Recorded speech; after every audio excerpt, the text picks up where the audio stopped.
Hello, this is Alister McGrath again, talking to you about C.S. Lewis, who's now widely regarded as one of the greatest Christian apologists of his age. And later I'll be giving you a full series of presentations on apologetics. So I'm going to talk to you about Lewis as an apologist now, as a taster of that. When Lewis began his studies at Oxford in 1919, he hoped to be remembered as an atheist poet, someone who had destroyed the plausibility of the idea of God through his verbal eloquence and the power of argument. Yet in the end, Lewis discovered God. And so he saw himself as having this role to in effect help others see what he saw and move from atheism to faith. So Lewis is an apologist, and Lewis in effect develops an approach to apologetics that helps many people realize the credibility, the rational vitality, the imaginative appeal of Christianity. His mere Christianity is enormously influential in bringing people to faith and sustaining the faith of others. And basically this book is an edited version of talks Lewis gave for the British Broadcasting Corporation during the Second World War. So I want to ask what we can learn from this. In preparing for these talks, Lewis went to considerable trouble to learn the language of his audience, which is a major theme of the later lecture he gave on Christian apologetics. You need to listen to people's concerns and the language they use in speaking about these. Lewis himself spoke with clarity and conviction, both in the original radio talks and subsequently in Mere Christianity. Each chapter of Mere Christianity is short and self-contained, just like the original broadcast talks. But what I want you to realize is that what Lewis presents in Mere Christianity is not a kind of hodgepodge of arguments about faith. As Lewis's Oxford colleague Austin Farrer pointed out, Lewis makes us think we are listening to an argument, but in reality we're presented with a vision, and it's this vision that carries conviction. Lewis presents us with a vision of Christianity which appeals to the human longing for truth, beauty, goodness, and meaning. And Lewis's great achievement is to show that what we observe and experience fit in with the Christian vision of God. So for Lewis, Christianity is the big picture which weaves together the strands of our experience and observation into a compelling pattern. The first part of Mere Christianity is entitled Right and Wrong as a clue to the meaning of the universe. And we need to think about what this carefully chosen term means. What Lewis is pointing out is that the world is emblazoned with clues. None of these might prove anything on its own, but when these are taken together, they give a cumulative case for believing in God.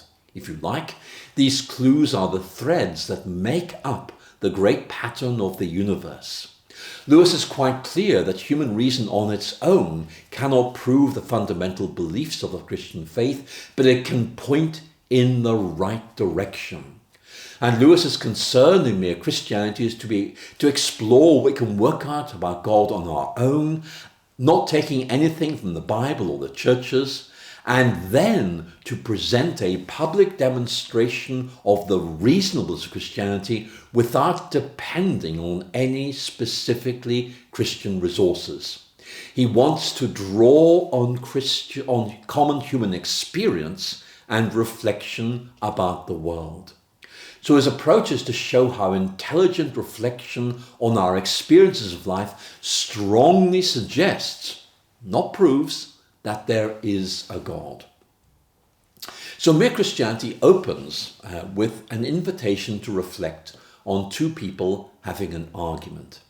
And any attempt to determine who is right and who is wrong depends on recognition of a norm, of some standard that both parties to a dispute recognize as being binding and authoritative. And in a series of very interesting arguments that move, Lewis argues that we are all aware of something higher than us, some norm to which we appeal, and which they expect others to observe. What Lewis calls a real law we didn't invent, and which we know we ought to obey. Yet although everyone knows about this law, everyone still fails to live up to it. So Lewis thus suggests, and I quote, that the foundation of all clear thinking about ourselves and the universe we live in consists in our knowledge of a moral law on the one hand, and an awareness of our failure to observe it on the other. And this, Lewis says, ought to arouse our suspicions that there is something which is directing the universe and which appears in us as a law urging us to do right and making us feel responsible and uncomfortable when we do wrong.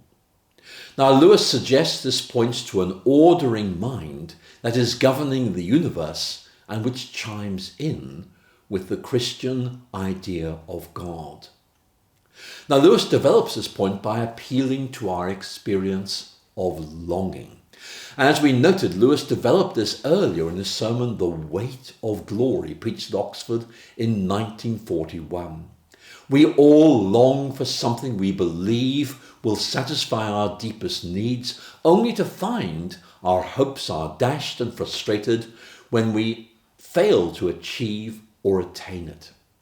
So how are we to make sense of this? Lewis argues that these earthly longings are really only, listen to his vocabulary, a kind of copy, echo, or mirage of our true homeland.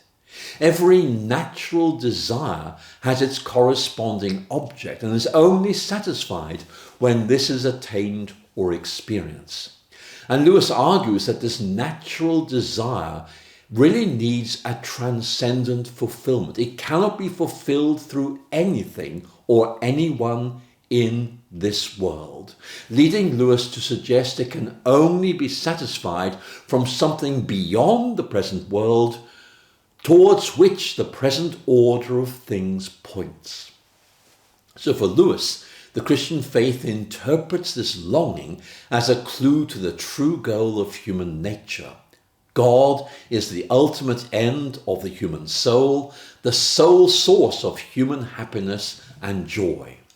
Just as physical hunger points to a real human need which can be met through food, so this spiritual hunger corresponds to a real need which can only be met through God.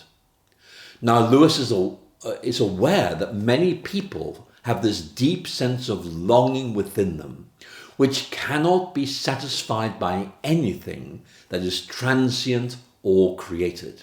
Like right and wrong, this sense of longing is a clue to the meaning of the universe.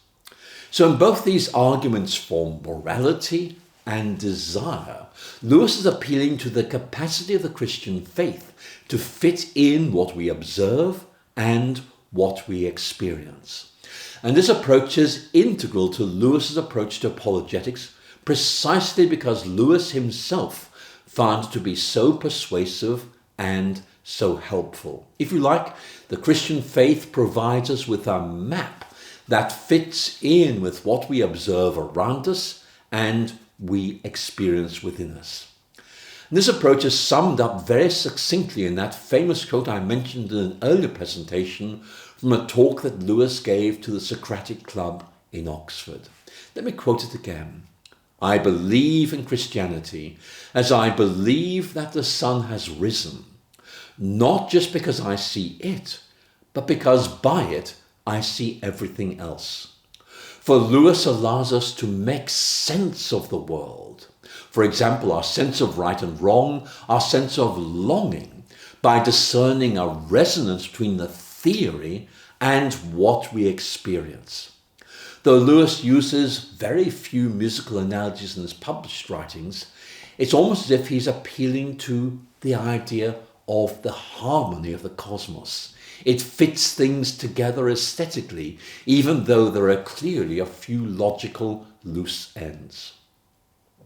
So do Lewis's arguments in Mere Christianity still work? Well, some I think are showing their age, especially when Lewis makes assumptions about the moral consensus of his age. But actually, I think his approach still works remarkably well because Lewis knew people ultimately ask these deep questions about value, about meaning, or about identity.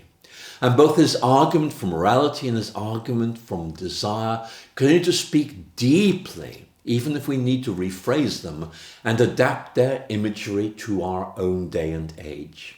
Lewis continues to evoke a sense of intrigue, interest, and even wistfulness on the part of many of his readers as they think about the meaning of this universe and their place within it.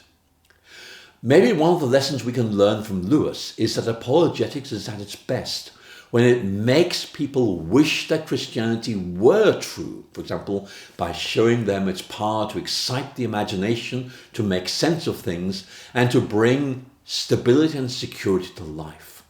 The next stage is to show people that Christianity really is true.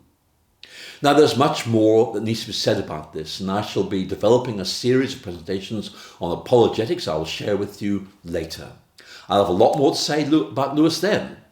But let's move on to look at the problem of suffering, which Lewis tackled in his first apologetic work, The Problem of Pain. And I look forward to discussing this work with you soon. Again, thank you so much for listening.